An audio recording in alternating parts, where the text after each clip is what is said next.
sendiri, keluarganya maupun kelompoknya secara melawan hukum. Dengan dilakukannya sistem pemerintahan daerah yang otonom sebenarnya mempunyai tujuan yang baik, antaranya untuk mendidik kepala daerah agar dapat mengajukan pemerintahannya dengan baik dan mengeksploitasi anggaran pembangunan secara mandiri dengan tujuan utama memajukan pembangunan di daerah serta mensejahterakan masyarakat di daerahnya.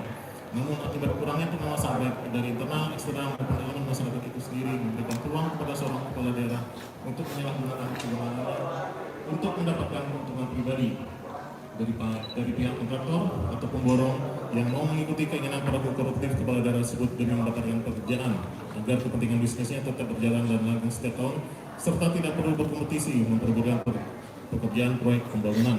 Demikian pendahuluan ini kami disampaikan sebuah bagian yang tidak terpisahkan dari analisa yuridis dalam tuntutan diajukan dalam uraian berikutnya. Surat dakwaan.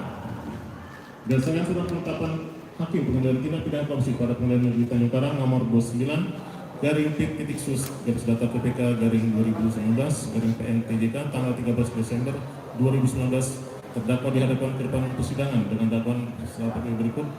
Ke-1, melanggar pasal 5 ayat 1 huruf B Undang-Undang Republik Indonesia nomor 31 tahun 1999 tentang pemberantasan tindak pidana korupsi setelah telah diubah dengan Undang-Undang Republik Indonesia nomor 20 tahun 2001 tentang perubahan atas Undang-Undang Republik Indonesia nomor 31 tahun 1999. Atau kedua, melanggar pasal 13 Undang-Undang Republik Indonesia nomor 31 tahun 1999 tentang pemberantasan tindak pidana korupsi yang telah diubah dengan Undang-Undang RI nomor 20 tahun 2001 tentang perubahan atas Undang-Undang Republik Indonesia nomor 31 tahun 1999 tentang pemberantasan tindak pidana korupsi. 3 Romawi, fakta-fakta persidangan. Majelis Hakim yang kami muliakan, terdakwa dan penasihat hukum yang hormati.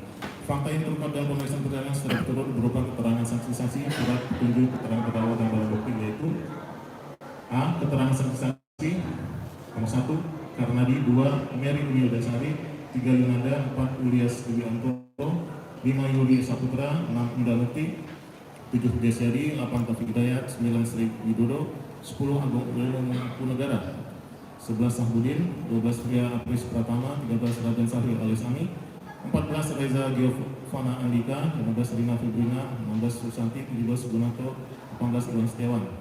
Keterangan terdakwa Chandra Safari. Selanjutnya analisa fakta juga kami telah dibacakan sebagaimana telah terdapat dan lengkap dalam surat tuntutan. Akan dilanjutkan yang mulia.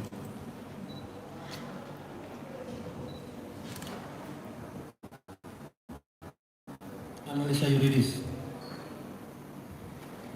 Majelis Hakim yang mulia, terdakwa dan tim penasihat hukum terdakwa yang kami hormati, berdasarkan alat bukti dan fakta persidangan sebagaimana yang telah diuraikan sebelumnya, maka sampailah kami kepada pembuktian dengan menilai fakta hukum yang terbukti untuk kemudian menerapkannya terhadap unsur pasal dari tindak pidana yang didakwakan kepada terdakwa Chandra Safari berupa analisa yuridis yang akan kami uraikan di bawah ini.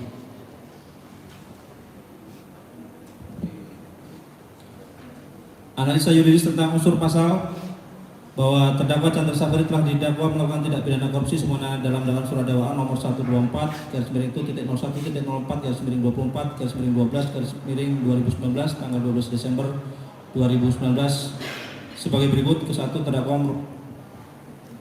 terdakwa melanggar pasal 5 ayat 1 huruf B Undang-Undang Republik Indonesia nomor 31 tahun 1999 tentang pemberantasan tindak pidana korupsi sebagaimana telah diubah dengan Undang-Undang RI nomor 20 tahun 2001 tentang perubahan atas Undang-Undang RI nomor 31 tahun 1999 tentang pemberantasan tindak pidana korupsi. Atau kedua, perbuatan terdakwa merupakan tindak pidana sebagaimana diatur dan diancam pidana pasal 13 Undang-Undang RI nomor 31 tahun 1000 pasal 13 Undang-Undang RI nomor Undang-Undang RI nomor 31 tahun 1999 tentang pemberantasan tindak pidana korupsi sebagaimana telah diubah dengan Undang-Undang RI nomor 20 tahun 2001 tentang perubahan atas Undang-Undang RI nomor 31 tahun 1999 tentang pemberantasan tindak pidana korupsi. Bahwa karena surat dakwaan dalam perkara aku disusun dalam bentuk dakwaan alternatif, maka dengan memperhatikan fakta hukum dan alat bukti yang telah kami hadirkan di persidangan, kami berpendapat perbuatan terdakwa terbukti melanggar dakwaan ke-1 dengan rumusan sebagai berikut: dipidana dengan pidana penjara paling singkat 1 tahun dan paling lama 5 tahun dan atau pidana denda paling sedikit 50 juta rupiah dan paling banyak 250 juta rupiah setiap orang yang memberi sesuatu kepada pegawai negeri atau penyelenggara negara karena atau berhubungan dengan sesuatu yang bertentangan dengan kewajiban dilakukan atau tidak dilakukan dalam jabatannya. Bahwa dari rumusan tersebut selanjutnya kami akan menjabarkan unsur-unsur pasal sebagai berikut. A. Setiap orang. B. Yang memberi sesuatu. C. Kepada pegawai negeri atau penyelenggara negara. D. Karena atau berhubungan dengan sesuatu yang bertentangan dengan kewajiban dilakukan atau tidak dilakukan dalam jabatannya.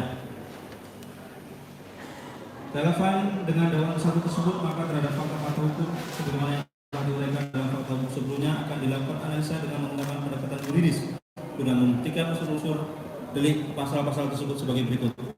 Dan 1. Unsur setiap orang.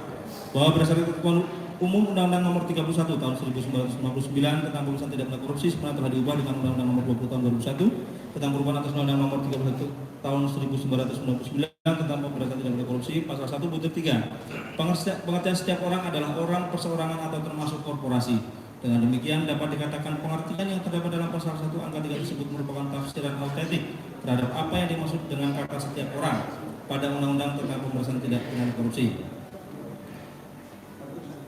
Pengertian orang-orang adalah orang secara individu atau dalam bahasa KUHP dirumuskan dengan kata-kata barang siapa. Bahwa dalam rumusan delik pengertian orang sebagai pelaku tidak disyaratkan ada sifat tertentu yang harus dimiliki dari seorang pelaku sehingga pelaku dapat siapa saja sebagai pendukung hak dan kewajiban yang apabila melakukan suatu perbuatan pidana kepada orang tersebut dapat dipertanggungjawabkan menurut hukum, sedangkan korporasi dapat bentuk badan hukum atau tidak. Pengertian doktrin tidak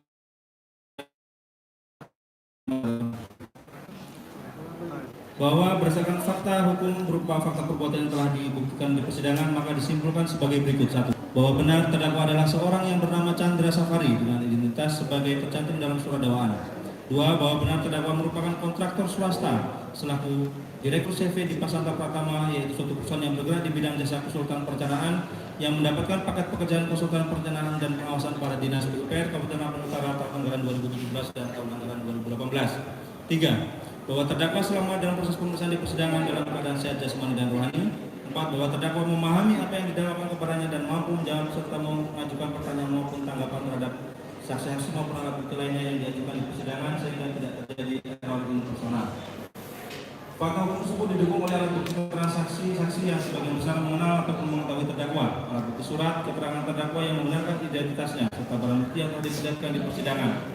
Berdasarkan hal yang telah kami uraikan tersebut, kami berpendapat unsur setiap orang telah terpenuhi dan dapat dibuktikan. Kedua, unsur memberi sesuatu. Di dalam Undang-Undang RI Nomor 31 Tahun 1999 tentang pemberantasan tindak pidana korupsi sebenarnya telah diubah dengan Undang-Undang Nomor 20 Tahun 2001 tentang perubahan atas Undang-Undang Nomor 31 Tahun 1999 tentang pemberantasan tindak pidana korupsi tidak memberikan penjelasan tentang makna memberi sesuatu. Sedangkan di dalam penjelasan pasal 5 undang-undang tersebut juga hanya menyatakan cukup jelas. Karena pembuat undang-undang sengaja tidak menjelaskan tentang makna memberi sesuatu, maka menurut hemat kami, pembuat undang-undang menilai bahwasanya perbuatan tersebut memiliki makna perbuatan yang umum dan sudah dapat dipahami maksudnya sehingga dirasakan tidak perlu memberikan arti yang lain lagi. Terkait dengan teori, pendapat ahli, doktrin, jurisprudensi tidak kami bacakan dan dianggap sudah dibacakan dan termuat dalam surat tuntutan. Berpedoman pada pengertian doktrin dan jurisprudensi tersebut, maka dalam membuktikan unsur memberi sesuatu yang dilakukan oleh terdakwa maupun membuktikan unsur-unsur selanjutnya sebagaimana telah dibahas secara lengkap pada BAP Analisa Fakta Hukum, yaitu sebagai berikut. 1. Bahwa benar pada awal tahun 2017 terdakwa bertemu dengan Syahbudin di sebuah rumah makan di Kota Bumi, Lampung Utara. Pada pertemuan tersebut Syahbudin menawarkan beberapa proyek pekerjaan di Dinas PUPR Kabupaten Lampung Utara tahun anggaran 2017 kepada terdakwa dengan syarat terdakwa harus menyerahkan komitmen fee proyek sebesar 30% kepada Agung Ilmu Mangkunegara. Atas hal tersebut terdakwa menyetujuinya dan Syahbudin memberikan beberapa nomor paket pekerjaan tahun anggaran 2017 di Kabupaten Lampung Utara dengan total nilai paket sekitar 1.250 juta rupiah. Syahbudin kemudian menyampaikan daftar 6 rekanan yang telah diplotting untuk mengerjakan paket pekerjaan di Dinas PUPR Kabupaten Lampung Utara beserta perusahaan yang dipakainya kepada pihak unit pelayanan pengadaan. Selanjutnya disingkat ULP melalui Fria Apris Pratama dalam kurung staf bendara dan keuangan Dinas PUPR Kabupaten Lampung Utara untuk dimenangkan dalam lelang proyek. 2. Bahwa benar setelah mendapatkan nomor dan nilai paket pekerjaan tersebut, terdakwa menemui Mary Emil Dasari selaku ketua kelompok kerja dalam kurung selanjutnya disingkat Pokja, konsultan OLP dan Yulizar Ahnar selaku sekretaris Pokja untuk mengkonfirmasi jatah proyek dengan menyebutkan nomor dan nama paket, lokasi dan nilai paket pekerjaan. Selanjutnya Mary Emil Dasari memberikan bocoran informasi kepada terdakwa berupa syarat kualifikasi dan APS masing-masing paket pekerjaan sesuai dengan nomor paket dan nilai yang diberikan oleh Syahbudin. Dengan adanya informasi syarat kualifikasi dan data APS yang diberikan oleh pihak OLP tersebut dijadikan dasar terdakwa untuk menyusun dokumen penawaran terhadap lelang paket pekerjaan konsultan perencanaan dan pengawasan pada Dinas PUPR tahun anggaran 2017. 3. Bahwa benar pada akhir terdakwa menjadi pemenang lelang terhadap 11 proyek yang sudah diplotting oleh Syahbudin, yaitu paket pekerjaan perencanaan dan pengawasan pada Dinas PUPR Kabupaten Lampung Utara tahun anggaran 2017 dengan cara menggunakan bendera perusahaan yaitu CVD Pasanta Pratama dan meminjam bendera perusahaan itu nama perusahaan CVD Pasanta Pratama, Direktur Chandra Safari, paket pekerjaan paket supervisi pengawasan teknis jalan lingkungan perencanaan 2.3 tahun 2017, nilai kontrak Rp106.543.000 sampai dengan nomor 11 CV Pandu Konsultan, Direktur Gunanto, pekerjaan perencanaan rehabilitasi jembatan 1, nilai Rp120 juta. 4. Bahwa benar terhadap 11 proyek pekerjaan dalam paket pekerjaan perencanaan dan pengawasan pada Dinas PUPR Kabupaten Lampung Utara tahun anggaran 2017 sudah selesai dikerjakan oleh terdakwa pada tahun 2017 dengan menggunakan dana pribadi terdakwa. Setelah itu pada bulan Desember 2017 terdakwa mengajukan pencairan ke pihak PUPR Kabupaten Lampung Utara, namun tidak bisa dibayarkan karena per 31 Desember 2017 tidak keluar surat permintaan dana yang diterbitkan Kepala Dinas PUPR kepada BPKA Kabupaten Lampung Utara. 5. Bahwa benar pada tahun 2018 terdakwa juga mendapatkan plottingan proyek dari Syahbudin dengan ketentuan komitmen fee yang sama dengan tahun 2017.